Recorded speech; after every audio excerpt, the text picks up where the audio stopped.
This is Miriam Raftery with the East County Magazine radio show on KNSJ 89.1 FM Descanso, recording in the heart of East County. Today, my very special guest is Stephen Houlahan. He is a former Santee City Councilman and a registered nurse, one of those frontline workers, healthcare heroes during the COVID-19 pandemic. And now he is running for Congress in what's now the 48th Congressional District, used to be the 50th. So his opponent is Congressman Darrell Issa. Welcome to the show. Thank you, Miriam. It's such a pleasure to be here, and I really appreciate you having me back. Oh, it's always a pleasure. So, can you start by telling people a little bit about the changes in the district now? Are there areas that maybe weren't in the district before, and what are the new areas that it's picked up? This is the big, the bulk of East County, most of those rural areas out there. Absolutely. Well, what's happened is, due to the census, California lost a seat in the U.S. House of Representatives. And so what had to happen was a reordering and a renumbering of all the districts. And so, and also with the census, every decade, each district is the borders are changed. Now, when we look at California's new 48th district, it really encompasses the vast majority of what was once California's 50th. It runs all the way to the border. Right, Duncan Hunter's. All the way to Imperial Valley, but it also runs past Temecula all the way up to the city of Menifee. Wow. So the northern border has been expanded considerably. Also, it divides Escondido almost in a north and south manner, which is very interesting. So Escondido being split, it also splits the city of El Cajon in pretty much a east to west pattern. It encompasses all of Santee, all of Poway, which used to be in a completely different district. Now all of Temecula, Fallbrook, and then of course Ramona, and much of the East County, including Pine Valley. Yeah, as far west as actually where I am right now, Mount Helix area, where my home office is the unincorporated portion of La Mesa on Mount Helix. That's now correct. In Darrell Issa's district, or your district, if whoever wins the contest. So very Absolutely. interesting. So why don't you start, if you could, Stephen, by telling us a little bit about yourself and what qualifications or what about your background makes you believe that you would be a good congressman for this district? Well, thanks for the softball question. Well, the first thing is I'm a registered nurse. I've been a registered nurse for 25 years, and it just so happens this week is Nurses Week. And so, nurses are frontline workers in the fight against the COVID pandemic. Nurses are we're the ones that are there the day you're born, and we're the ones that are there the day you die. Not only have I been a nurse for 25 years, my background's in critical care. So that's where you go when you have your open heart surgeries or when you're in a terrible trauma. Yeah. I've worked my way up into the administration of Sharp Healthcare, which is one of the largest providers in Southern California. And so I'm very, very fortunate to be very gainfully employed. I have a master's degree in nursing in healthcare systems administration, for which that's what I do. But I also have an MBA. So I have a master's in business administration. So I am an expert in Medicare. And if you know, Medicare takes up a large portion of our gross domestic product. So I'm very passionate about Medicare, and we'll touch on this when we talk about healthcare. Well, why don't we start with that topic? What are your ideas on healthcare? What can be done to provide better access and more affordable healthcare for Americans? Absolutely. Well, the first thing is we pay and spend more on healthcare per capita than any country in the world, and yet we don't get the return on that investment that we should. And so the first thing we need to do is we really need to shore up the Medicare program. So for instance, in Medicare, things like your glasses, they're not covered. Things like hearing aids, Yeah. You Dental. absolutely need glasses and hearing aids if you're when you get a little older. Yeah. Your medications, we need to make sure that we can negotiate with the pharmaceutical corporations. So that way, maybe they won't have quite so many commercials on TV for every show you watch, but yet maybe our medications would be at least at a market rate, like they are for the rest of the world.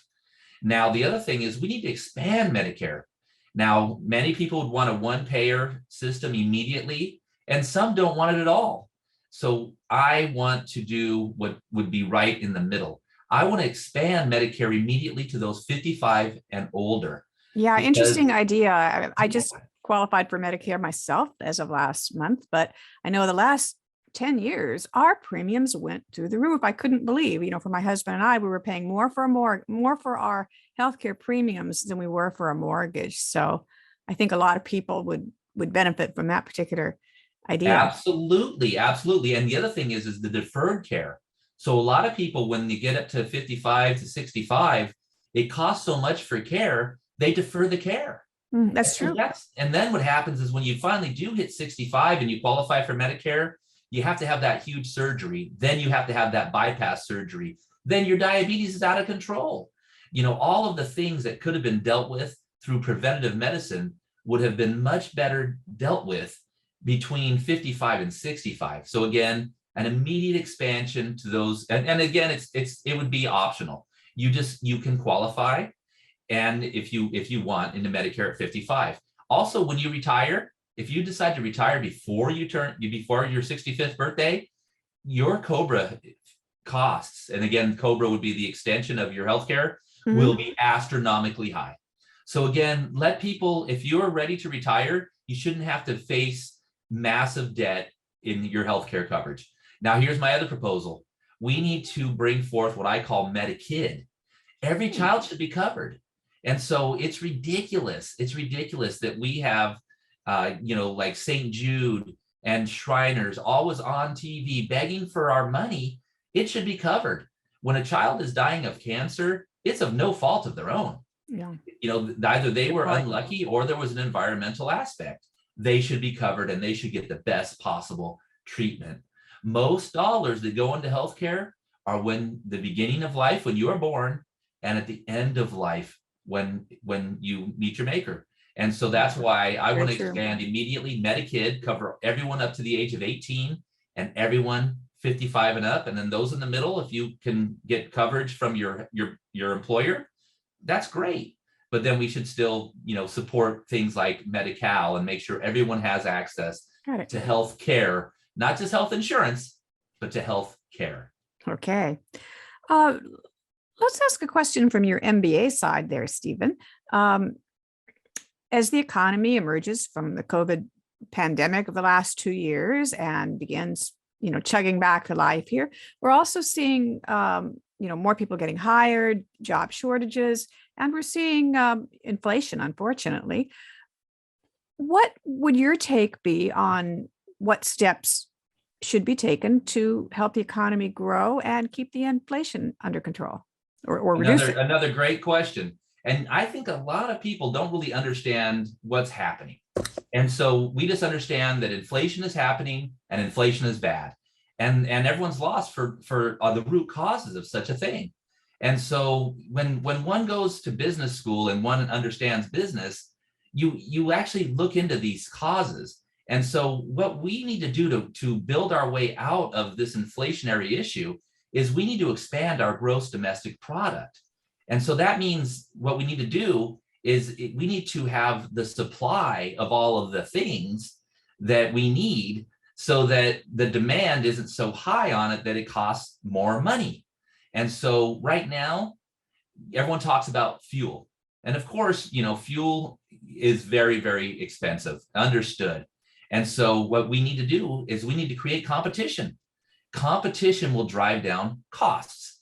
And so what we need to do is we need to stop subsidizing the fossil fuel industry, and we need to start subsidizing competition in the form of the electric vehicles and electric vehicle charging stations. And that way, everyone's not tied to need fossil fuels only. The other big thing we need is we need to make sure we have workers. Right now, we just passed a critical milestone, a deadly, terrible milestone of 1 million deaths directly attributable to COVID-19. But there are many, many more surplus deaths due to all sorts of other things, deferred care and health of healthcare, people dying of all sorts of other causes. And so when you talk about gross domestic product, really the economy is people. It's not dollar bills. It's not green pieces of paper. It's not just zeros on a screen. It's about people, and we need workers. And so when you have the supply of labor that we need, which we're having a shortage of, it will drive costs down as well. For instance, the cost of food. Yeah. We need people who work as butchers. We need people that work and do these jobs. We need people that work in the fields. And those aren't necessarily the jobs that a lot of Americans want to do. Yeah. And so we need to do the right thing and be bringing in the workers we need. And so that's why I support the Modernization of Farm Workers Act. That makes perfect sense. There's people that want to do the work, we bring them in. The other thing is citizenship for critical workers. We have a critical shortage of nurses. I've spent my entire life working with nurses from places like the Philippines and India. And so they are critical, and they're the ones that care for you. And so again, we need to provide them the pathway to come here. Also physicians. We have physicians from all over the world. Would you like to speak a little bit about your philosophy towards small businesses and how it might compare or contrast with your opponent, Congressman Issa? Absolutely. Small businesses are the backbone of our economy, and small businesses are also one of the ways that individuals can change their station in society and become more wealthy, because that's what entrepreneurism is about. And so what we need to do is we need to nurture small businesses. And one of the big things that happened with the first COVID relief bill, all the money that was meant for small businesses went to large businesses. And that was unforgivable. And people like Congressman Darrell Issa, they took huge sums of money when they're already billionaires. For his business. This is unacceptable. And so, first of all, what we need to do is make sure in the future, when we're providing financial help to small businesses, that it actually goes to small businesses, and that we're not just giving money to large businesses. So that was a huge mistake. Yeah, and I believe he actually voted against COVID relief for the businesses, if I'm not mistaken. Or he voted against it, but then he accepted the money. Accepted money, yeah. And that's terrible. You know how much I got? I got zero. In fact, I pay my taxes. I pay a significant amount of taxes, and I don't have the choice whether to or not, because of I basically I pull the my W-2 and I pay my taxes. There you go. And so, but getting back to small businesses, what we need to do is we need to make sure that we're promoting them. We need to make sure that we're supporting them, and we need to incentivize them. And so what we can do is, again, at the federal level, we need to look at their taxation. And when we raise taxes on whenever, whether it's a corporate tax, whatever, we need to make sure that we exempt small businesses from these things, because it's unfair. It's unfair. So when you get these big fat cats like Amazon who are knocking everyone out of business, we need to make sure that when you finally try to correct that, because again, people like Bezos, Musk, they pay very little tax in comparison to what they earn. In fact, they've made more money after coronavirus hit than they ever made. And we need to make sure that we exempt small businesses. And so one of the things I did recently was they tried to put an Amazon facility right next to Gillespie Field. We rose up and we stopped it. Now there's lots of people that are claiming that they did this, they did that, but it was the grassroots effort. That's what stopped them. And that's what's going to get me into Congress. It's the grassroots effort. I support small businesses. I go and I always go to small businesses. That's where my dollars go. But at the federal level, we need to do is we need to create a fair tax system that doesn't put all the taxes on the small businesses while exempting the large businesses. Yeah, give mom and pops a break out there. Give the mom and pop businesses, give them a break. Give them a break, and don't just support the Walmarts of the world. Don't just support the Amazons of the world. We need to do the right thing. Just because, when they're blowing all their money on a space race, while there's people under the bridge dying in heat right now. And it's a sad thing that it's misguided. So it reminds me of when I read the book, The Jungle. Upton Sinclair's novel about the meatpacking plants. We're back. We've almost gone full circle. And so it's time to know where our priorities are. And again, the mom and pop stores, that's where we're gonna be able to stop this inflationary issue too.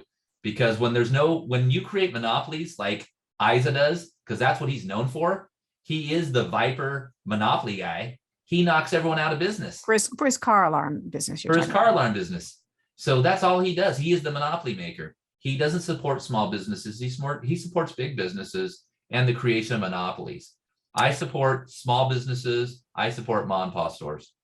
On immigration, beyond the critical workers, what are your views about, how to protect border security, and also how you would handle the many people trying to get here either as immigrants or refugees from, say, Central America, Mexico, and most recently, Ukraine? Another great question. It all works together. So when you bring in, well, first of all, I support bringing in at least 100,000 refugees from Ukraine. We want to help in this terrible, terrible crisis. And some of those people may choose to stay, and likely many of them are skilled workers. I support bringing those that supported us in Afghanistan, translators and people that risk their lives with our men and women in the military. We need to bring them here. And again, they will fill a massive void in worker shortage. Also, a lot of people ask about the border. I've lived in San Diego's 48th and what was once the 50th my entire life. The border isn't just in crisis now, it's always been a crisis. There was never a time when it wasn't. And so what we need to do is we need to secure our border. We have a fentanyl crisis, an opioid crisis. So we need to do the right thing. We don't want cartels bringing opioids, fentanyl, and these sorts of things. How do we stop that? It's up something like, I want to say 900% fentanyl overdose deaths in the last couple of years here. Just shocking. And it seems to be getting worse every time we report on this. Yeah. Well, first of all, it's a manpower issue. So I coached Little League Baseball, and one of the fathers is a Border Patrol agent. And I talk to him every couple days, and he works long hours, and he works nights, and he works weekends. We have a shortage of manpower. And so what we need to do is we need to, first of all, make sure that there are enough agents there and that they're adequately compensated. They are doing the job. And so we need to support them. We also need to bring in the technology. And I'm not talking about the technology of a wall, because they go over it, they go under it, they go through it. And so what I'm talking about is modern technology. We need to bring in the technology that's needed. When we talk about the economy, border waits can be up to 2 hours. I remember going down across the border and never having to wait so long. So we need to look at ways of automation, of pre-checking people, so that you can sequester some people into the line of 2 hours, but there's others who are already pre-authorized and pre-checked. We need to expand those programs. Also, we need to make sure goods and services can move across the border more rapidly, and it should all be pre-checked. And so we can't do like they did in Texas, where you just all of a sudden start pulling over every truck. That just destroys our economy, and it becomes a self-fulfilling prophecy. And so it's unacceptable. So we need automation at the border. We need to fund the Border Patrol, and we need to have real security, not a structure. It's a manpower. And the other thing is we need a comprehensive reform of the immigration system. When people are threatened and their lives and livelihoods are destroyed in their countries, whether it be Ukraine or whether it be Guatemala, we need to treat them the same. And we need to look at our system, and we need to expand immigration courts so that we can really look and give them a decent, opportunity. Because when we send someone back to a bad situation, we may be sending them back to their deaths. And then the last thing I'll leave you with is dreamers. we have we have thousands and thousands of people who are here that could be very productive members of our society and the dreamers, and they're not young anymore. They're in their 30s, sometimes 40s now, and there needs to be a pathway to citizenship for them as well. So by no means am I saying open borders, let everyone come, but what I'm saying is do it the right way. Yeah, thank you. You talked a little bit about people having their rights taken away overseas, and we're seeing that on the verge of happening right now across the United States.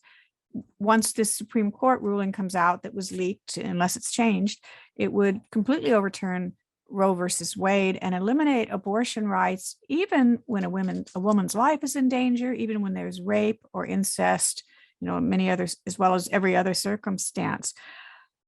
Your opponent, Congressman Issa, I don't know if you're aware of this, but he signed an amicus brief to the Supreme Court asking them to overturn Roe versus Wade. So I think probably every woman listening, and many of the men too, would like to know, what is your position on abortion and beyond that, protecting reproductive rights in general? Because by taking away the privacy right, it could also put access to contraceptives, birth control at risk, as well as things like gay marriage. But, so what is your take on what can be done? Do you believe steps need to be taken to protect women's rights? And can you compare or contrast your position with your opponents on this important issue? Absolutely. Absolutely. I've been a nurse for 25 years. I understand this is a question of healthcare. I stand by a woman's right to choose. A woman should be able to make the decision on how and when she wants to have a child, when it's the right time, especially whether it is the right time in her life, financially, if she has the support persons. And I'll say here, I have this button, it says Ruth sent me. And so, you know what? From beyond the grave. And I absolutely am passionate about this. And again, we need to make sure that we fight back, and we can't allow a minority report by a minority elected group of judges or appointed to tell us all what we need to do. This is sad. And we're going back 50 years of progress being rolled back. Yeah, if we take away a right to privacy, are we going? Does that mean that everyone loses rights to privacy? Does that mean when we check in at an airport or go across the border, that if the agents want to read everything on your cell phone or your personal computer, they can just do that? What's to stop them? Isn't that a privacy issue? Well, what people don't understand is that Roe v. Wade is one of the only court cases that sets a precedent for everyone's right to privacy. And so the way that case law works is that every case is built on another case. And so when it comes to the right to privacy, whether it be whatever right you want, whether it's gay marriage, whether it's interracial marriage, whether it's not to have someone, search and seizure, every one of these rights, it's all foundational on Roe v. Wade, which isn't about necessarily as much about abortion, but it's about privacy. And so when they turn this back, and when I was reading the brief, they're going back to like 12th century England to make this case. Oh, yes. Justice Alito actually cited as an expert some guy from, hundreds of years ago who also believed in burning witches and, that men should be able to rape their wives. So it's pretty This is drastic. Terrible. So the case law, like I said, everything's built on case law. He had to go back to the 12th century England to find a case. And again, like you said, in a time when things were backward, when they believed that that everything that the sun revolved around the earth and the earth was flat, just complete insanity. So it is so important. It needs to be enshrined into our Constitution. I would go one step further. We need the Equal Rights Amendment for women should not only be passed, it should include their right to privacy in the way they decide to have, whether it's to have a child, whether it's to make that what to them is going to be a conflicted decision to have an abortion. This is tough. And as a nurse, I know sometimes the fetus may not be viable. And so, True. a woman may pass, she may die, and she may have other children to raise. So you mean And you're so talking about when a miscarriage occurs, but it's incomplete and the fetus isn't expelled? Yeah, she can get sepsis and die if they don't do something to induce the labor, or that's would be correct. considered. Or an ectopic pregnancy. That there are, and there's so much more. There's so much more to this issue. And Yeah. so again, I am on the exact opposite side of my opponent, who obviously has no understanding about what it's about women or about healthcare. Thank you, Stephen. You said you wanted to talk about homelessness. What role for the federal government do you see to play in this issue, which obviously is on the minds of everyone across San Diego County? It's often ranked as the number one issue that citizens are concerned about. What are your thoughts on that? So this issue is really important. And as a registered nurse, I have taken care of so many people who were homeless or houseless, and they hit hard times and they've frozen to death. They've had hypothermia, they've been assaulted, they've been beaten, they've had drug overdoses.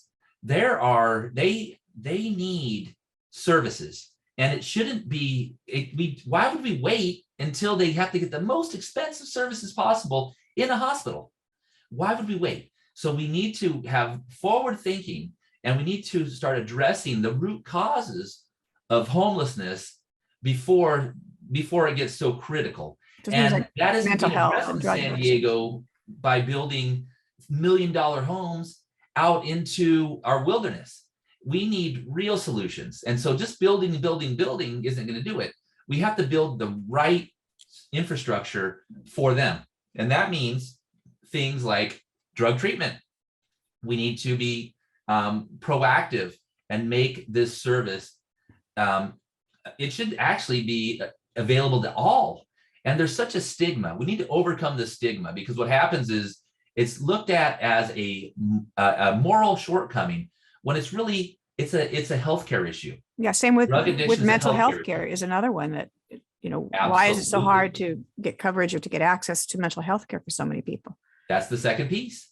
So we need to make sure that we are covering mental health, care for people with mental health, whether it's the medications they need, whether it's the counseling they need, and not wait till they become homeless. And so again, this is something that could happen at the federal level. But what we need to do is we need to incentivize a level of affordable housing. And so most developers aren't going to want to build the affordable housing component in each of the general plans within all of our cities, which it exists, because it doesn't make money. It's not as profitable. What they want to do is they want to change the zoning to the most profitable for each piece of land. And so what we need to do is we need to subsidize it at the federal level, because it's not happening at the state level. It's not happening at the local level. It's very expensive. And so what we need to do is put in incentives, tax breaks, direct financial incentives for development of affordable housing. And how do you define affordable too? Because it seems like I hear a lot of people say, it seems like if you're very, very poor, there's subsidized housing for you. If you're wealthy, you can afford to buy something. It's the people that are in the middle that are getting squeezed, the middle to lower half that, That's correct. Maybe they don't just want an apartment. Maybe they've got kids and they'd love to actually buy a house, but it's just not practical here. The median price for a house in San Diego hit $1 million yesterday. Oh my God. So that's just the average house. Wow. So, what's happening is the people who have families are being squeezed out. It's a great investment to buy. If you have a lot of money, you don't want it in the bank. And the stock market right now is very volatile. So people are buying the properties. It's highly competitive. So what we need to do is we need to incentivize allowing families to buy the homes. Because what happens is a family doesn't get to buy the home. It becomes an investment, which I'm all for being able to create those investments as well. But if you are always out competing families, then what happens, that same family has to rent the home from you, and they never get that equity. They never get the benefit of being a homeowner. And so what we need to do is we need to incentivize sellers to sell to families. And that way, that family in that apartment, when they finally do get the opportunity, they're not having to pay $10, $15, $20,000 over listing price. And these are the sorts of things that are occurring. And so another way we can help is what's called inclusionary homes, inclusionary housing. And so, and again, I try to do that on the city council, because going back to what you said in the beginning, I was on the Santee City Council for 4 years. I was the vice mayor of Santee in 2019, and I was a proponent of inclusionary housing. And what that means is that when you build, say, 10 units, that maybe you build 2 of them at or below market price. And so that way, people within the actual community for which you're building the homes might actually be able to afford buying a home. And again, it was an uphill battle because the developers don't want to do it. And so what we have to do is we have to incentivize it at the federal level, so then the developers will do it. And again, so this is the way we need to help people at the bottom. People at the bottom, with helping with drugs, alcohol, mental illness, and we need to have transitional housing for them. People in the middle, inclusionary housing, and also incentives to sell to a family versus to another investor who's bought 50 homes already. Not always at the top. It seems like they're the ones that are subsidized. That's unfair. Very interesting ideas there, Stephen. I want to circle back to climate change for a moment.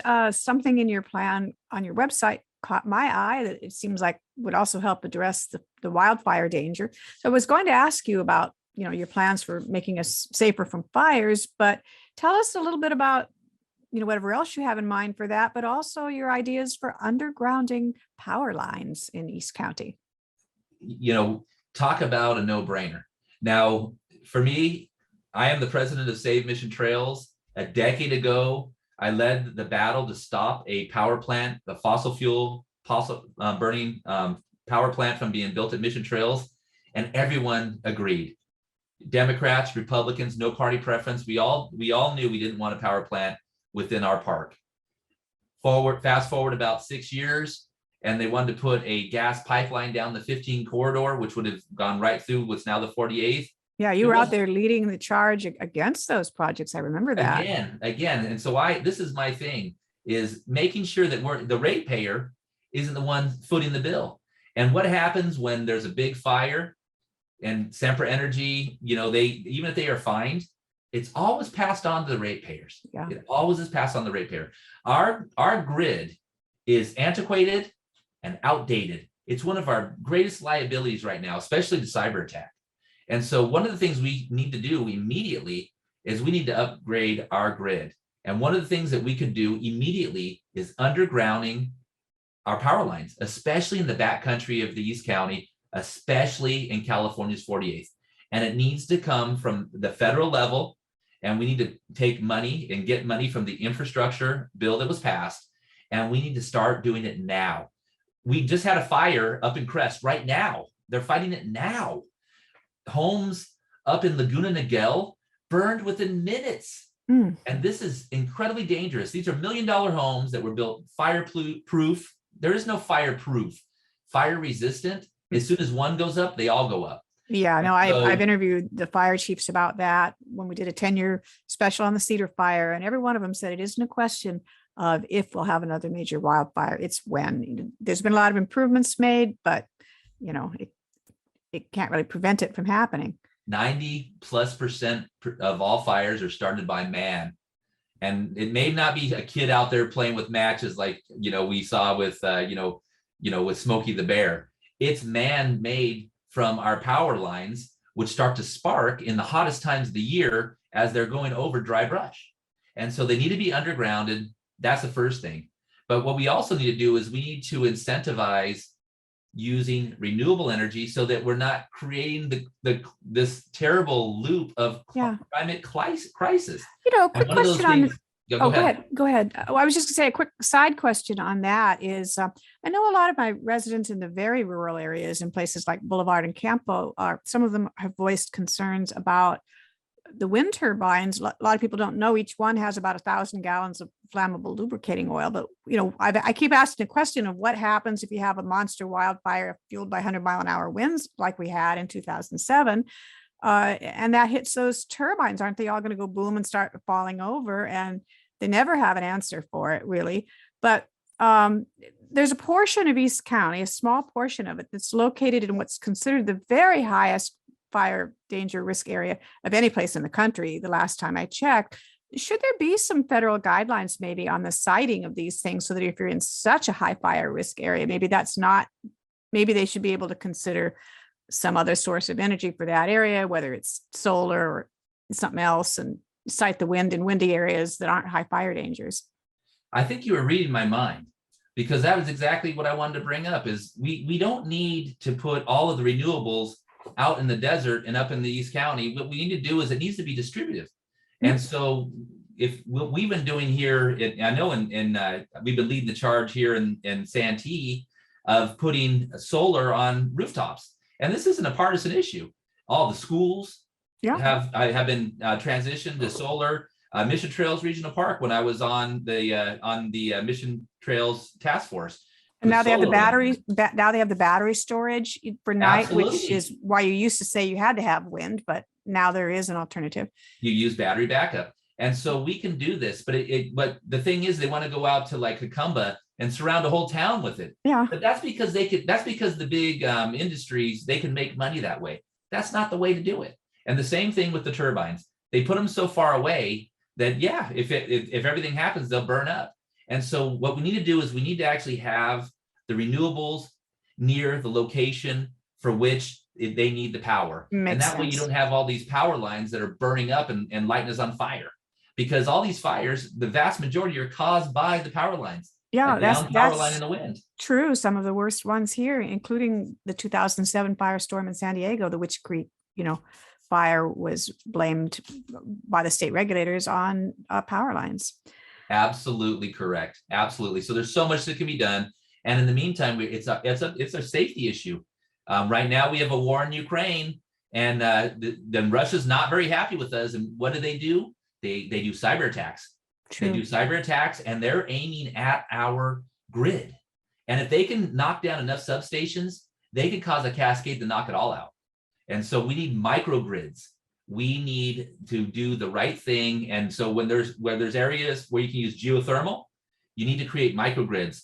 Places where it's sunny. Yeah, Borrego has a microgrid, I think. But you're right. Why don't we have that, for every community or group of cluster of communities at least, so that you wouldn't be vulnerable to something like that tri-state blackout that we all remember from a couple of years ago. Remember that, the tri-state blackout, and that was one guy flipping one switch. Yeah, in Yuma by mistake. And I was at the hospital working at the time, and luckily we have generators at the hospital. Otherwise, it is catastrophic for the patients. So again, I can imagine. Yeah. That's a microgrid. Good point. In the hospital. Yeah, very good point. If hospitals can do it, so can everywhere else. Stephen, can you take a moment to let our audience know who your major endorsements are, what endorsement or endorsements you're most proud of, and also where can they find more information about your candidacy in the 48th Congressional District? Well, I am the California Democratic Party endorsed candidate. And so I'm very proud of that. It took a lot of hard work. And so I have that very, very important endorsement. I have been endorsed by the East County Democrat Club. And again, I've grown up in the East County. And so I'm very, very proud as well, because they know me, I know them, and these are my roots. I have been endorsed by the Fallbrook Democrat Club. And again, far reaching, Fallbrook being kind of on the northern portion of San Diego County. It shows that I've been reaching out throughout the district. I have the endorsement of the Poway Democratic Club, which again is another really important endorsement. I have the endorsement of the Democrats for Equality. And again, that's important as well, because I believe that equality is very important, whether it's for the LGBTQ group of citizens within the 48th or anywhere, whether it's people like myself who are in a biracial marriage and who have a biracial child, which I have. We're all equal. We are all human. When you cut us, we all bleed red. It's the same. And so it's really important. So having those endorsements that's huge. I also have the endorsement of my lovely wife, who without her, I wouldn't be here doing all of this. But it's not about endorsements necessarily. I need to run in a very difficult race in a very skewed district. It's skewed kind of a little bit more red than it was before as California 50. It is. I think it's about 5% more Republican than say when Duncan Hunter represented it. And and of course, it's always been a conservative bastion. So and that's okay, because I've grown up here my whole life. And so it's not only about reaching out to and getting endorsements from the Democratic Party. It's about reaching out to the hundreds of thousands of no party preference voters. I was just going to ask you, Republicans. looking across the aisle, what would you say to those decline to state voters or voters who might be Republicans or some other party, in terms of, why do you believe they should support you? What common ground do you have? I've spent my entire life here in this district. I love this district. I'm an avid mountain biker and hiker. I've traveled from one end of this area to the other. I spend a lot of time out in the back country, and I believe we have that as a unifying factor. We all love our open spaces, and I want to protect them. When there's a fire, the fire doesn't burn a Democrat or Republican. The fire will hurt us all. And again, I have ideas to try to help us against that. When the COVID outbreak came, it doesn't kill Democrats or Republicans. I'm a nurse. I don't ask you what your political affiliation is before I care for you. I care for everyone. And so again, it's not only about party affiliation. Now, talking about Roe v. Wade, the vast majority of us are reasonable.